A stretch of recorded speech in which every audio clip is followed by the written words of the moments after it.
আসসালামু আলাইকুম ভাই আপুরা, আজ আমি বেবিদের জন্য ফ্রেঞ্চ ফ্রাই বানাচ্ছি। এখানে দিয়েছি ময়দা, বেসন, তারপর হয়েছে সামান্য হলুদের গুঁড়া, মরিচের গুঁড়া, জিরার গুঁড়া, আদা রসুন, সামান্য বেকিং সোডা, আর হয়েছে এই যে আমি আলুটা সামান্য একটা বলক দিয়ে নামিয়ে নিয়েছি। এখন এটা আমি মাখিয়ে নিব। এখানে আমি সামান্য টেস্টির জন্য টেক্সটি সল্ট ব্যবহার করব।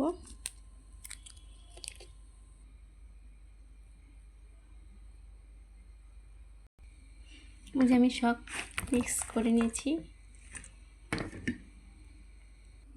এই যে আমার মাখানো শেষ।